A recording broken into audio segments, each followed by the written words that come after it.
All right, I should have the most powerful character at the table. I just had to, tweak the rules a little bit, but surely nobody will notice, right? Alright, there we go. Does everybody have their character sheets? Yes! Let's see it. What? D&D is non-competitive and the DM is not going out of his way to kill you. So why do people feel the need to cheat? It makes zero sense. This is the story of a cleric who was caught cheating and where that road inevitably leads. But first, a thank you to today's sponsor. Have you ever wanted one of those D&D gaming tables but just can't justify buying an entire piece of furniture? Well, Game Night's bag of holding is here. It folds up, travels light, and levels up your setup wherever you go. So it adds another layer to your game in just a few seconds. Each one comes with a custom travel bag, 4 magnetic accessories, 2 dice bowls, 2 card trays, and if you want even more space, the optional extender adds 75% more surface area. Perfect for sprawling board games or massive battle maps. Use it on your dining table, coffee table, even the floor. You can put this thing on whatever you want. The X-shaped base keeps your setup stable and creates 4 private compartments underneath for secret strategy, plot twists, or hiding snacks. Whether you're at home or the convention hall, Tabletop Table travels with you. Fold it up, take it out, and let the games begin. There are just 28 days left to back Tabletop Table on Kickstarter. See you there. This story is about a D&D group I joined almost 6 years ago. The first long-running group I ever joined. I was looking to get back into D&D after a couple one-shots back in high school, and Roll20 seemed like the perfect way to do that. I joined the group the DM had advertised, along with Artificer and a revolving door of other players, eventually settling into the core group of me, Artificer, Sorcerer, and Rogue. The game? Tales from the Yawning Portal, heavily spiced with homebrew. Things were looking great, after a while aided by an equally lucky and unlucky draw from the deck of many things that put me 4 levels above the rest of the party. I got that 7-month itch and decided to leave for a while to look for greener pastures and new games. Nothing seems cooler but is worse in practice than the deck of many things. I love it in theory, but it's just not a good addition to most games. And this is exactly why. What are you supposed to do? Here. Let's draw 3 cards from the deck of many things. Uriel, you take a -2 penalty on saving throws. Only a god or the magic of the fates can end this curse. Balance, your mind suffers a wrenching alteration causing your alignment to change. And then Sun, you gain 50,000 XP and a wondrous item appears in your hands. These aren't even the most game-breaking or worst cards you could draw. So again, I love the deck in theory, but if there's any other story going on, this can and will easily shatter it and make the party extremely unbalanced. If I gave my party a deck of many things, I would make the effects temporary and much less severe.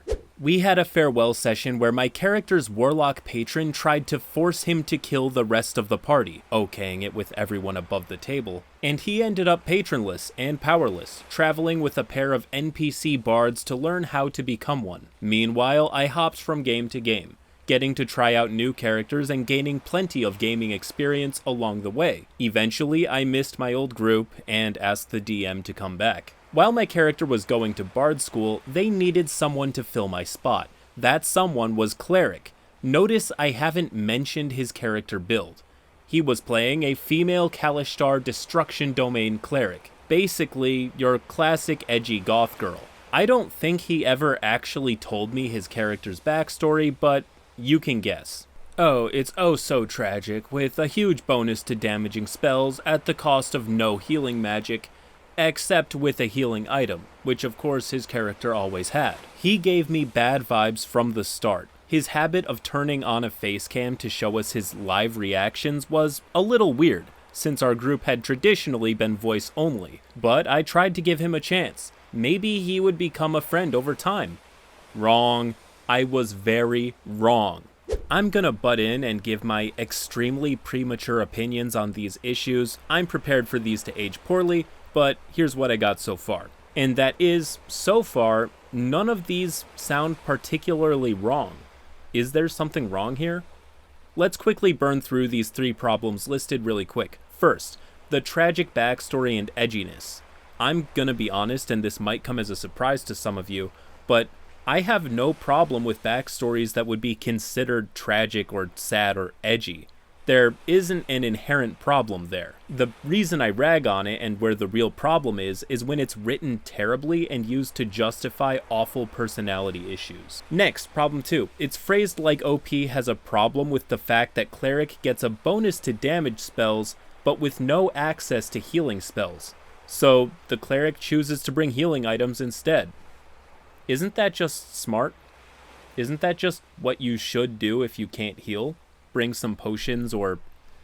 I don't know. Next, face cam. We've all been in the group call where everybody has their cameras off except one person.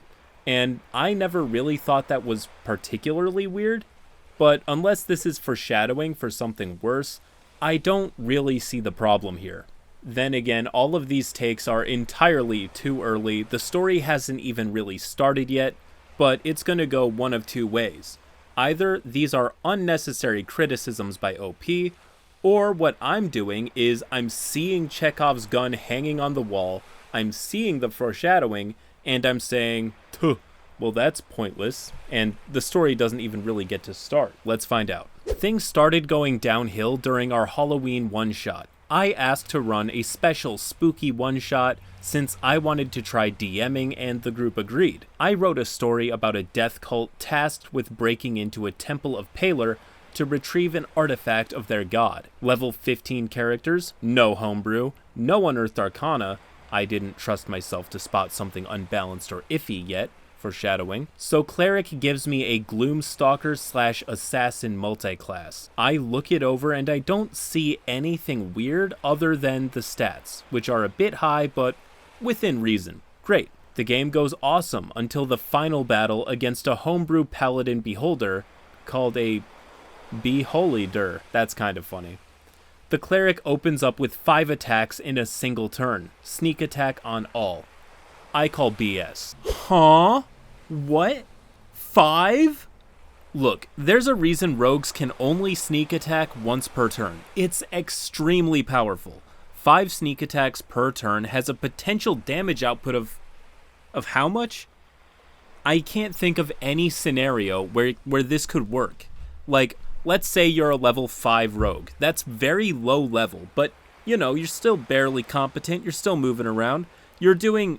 If you get 5 sneak attacks per turn, you're doing an average of a little over 50 damage per turn. So only accounting for sheer damage output, one level 5 rogue alone with no help could kill Vecna the Archlich in only 6 rounds.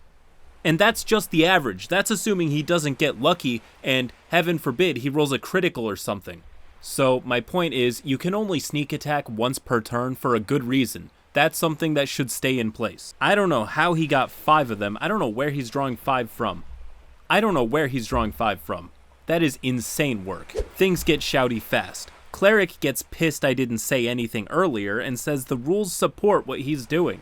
I didn't notice because I'd created enough content that the one-shot was split up over 2 sessions, and the stress of running the first session had kept my mind off of the rules until afterward. By the second session, I was more relaxed, so then I noticed. He couldn't produce the rules that he mentioned, so he gets mad.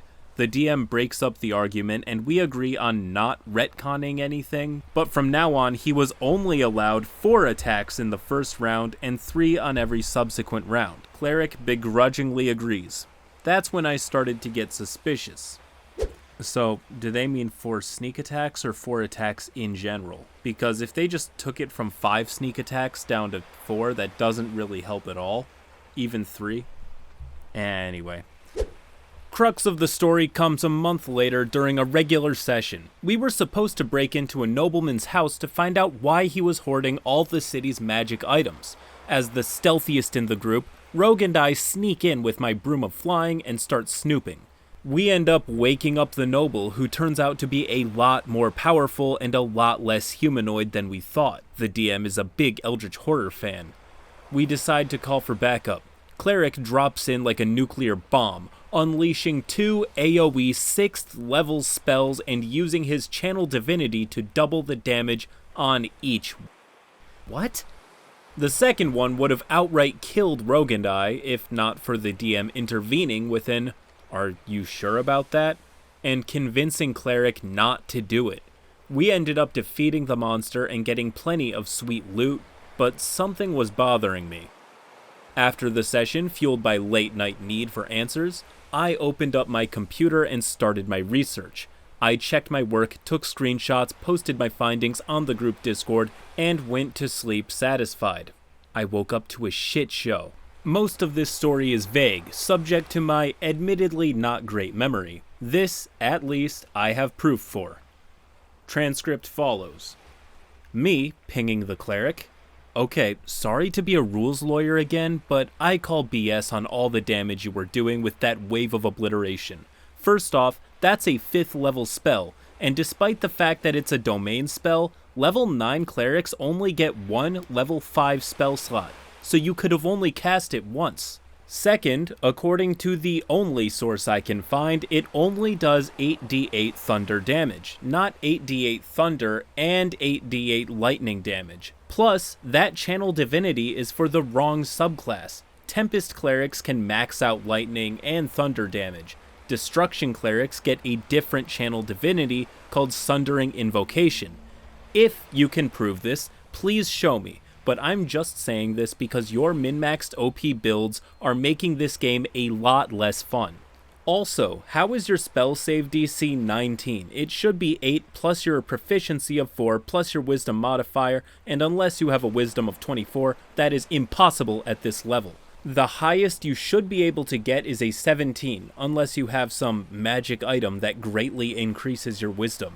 The DM responded, "I've actually looked into this and will talk to him about this matter." At this point, the Cleric directly messaged me. I didn't respond, mainly because I was scared and guilty. I have some trauma related to confrontation, especially with people older than me.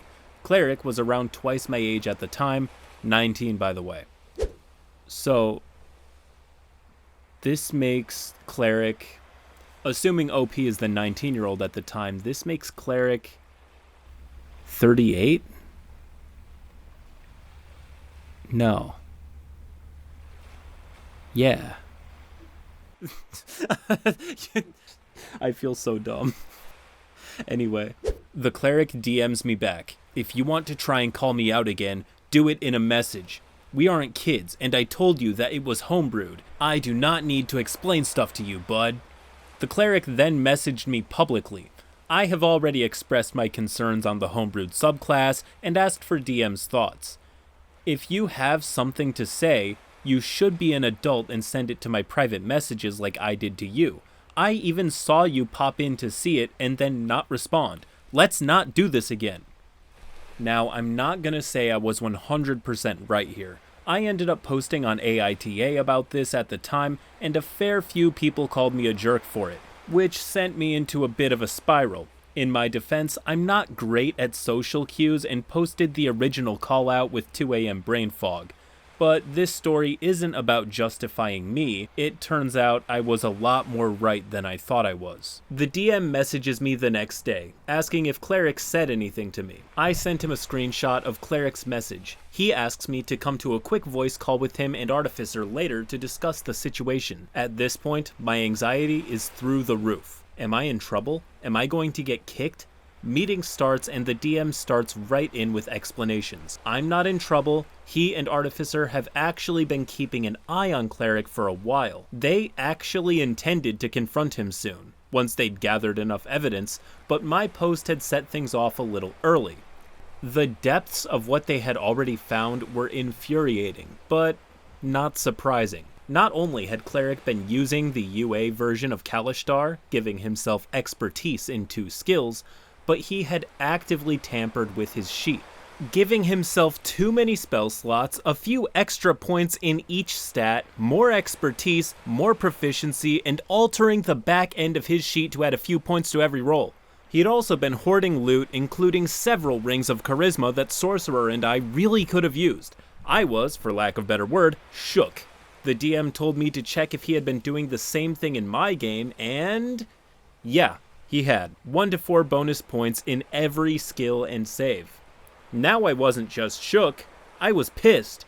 I blocked Cleric to keep him from retaliating, and DM and Artificer went to Cleric with an ultimatum. He could redo his character with only official materials, no homebrew or UA, and Artificer and I would be given access to his sheet to check it regularly for inconsistencies. He could make a new character, some stipulations, or he could leave the group.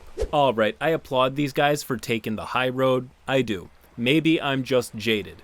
But if this somehow occurred in my group, I would give him a chance to explain himself, but I would run it by the party to see if I can just kick him from the group. Unless somebody is really attached and wants to rehabilitate him, or there's actually a good explanation, I'm pretty sure I would just drop him. The main reason is because if he's cheating, not only is that a betrayal of trust, it means that we didn't want the same things out of the game. I want a collaborative story experience, highs and lows. He wants to be powerful and win every fight. We're playing two different games at the same table. Anyways, after he figured out who I was, after playing with me for 6 months, he had never bothered to learn my real name, he opted to quit. I assume he thought he had managed to string the DM and Artificer along, but I wasn't taking any of his crap. Now that I knew I was right, I wouldn't hesitate to post any little cheat that he tried to pull. Sorcerer and Rogue were offline for this whole thing, and it took a while for the DM, Artificer, and I to explain the situation. Sorcerer was mainly pissed that the DM had set us up for an impossible fight, but the DM apologized and has improved. He ended up narrating Cleric's character getting smote by her god and becoming a pile of ashes and the aforementioned hoarded items. This story has a happy ending. I'm still a part of this group today. After the end of the old campaign, DM and I started taking turns DMing, running our own campaigns on alternate weeks. Hopefully, at least one of them ends up seeing this. And Cleric, if you're seeing this, how's this for getting publicly called out? Ouch. Edit. I talked with the DM and he says he didn't actually know about the cheating until I said something. He only checked Cleric's sheet after my message, and the gathering of evidence only took about a day between my initial message and the ultimatum. Also, I just wanted to clarify a couple of things that have come up a lot in the comments. First off, Cleric didn't actually cast 2 spells in a round. My wording is a little confusing, but he opened combat with the spell, then cast it again on his next turn. The main issue was that he didn't have the slots to cast the spell twice at all, let alone twice in the same turn. And there we have it. I will never understand people who cheat at D&D. Maybe it's a lack of control in their own lives, maybe it's the need for validation and to feel powerful, or just the thrill of getting away with something. But these are just armchair psychology takes, don't take me seriously. Also, I am in the process of making a very long video to go to sleep to. Just a huge compilation of D&D stories. It's all in this community post. It's pretty far on the horizon, but I swear it is coming out. I'm just trying to work on that while also uploading consistently here. But yeah, it's getting put together. Till next time.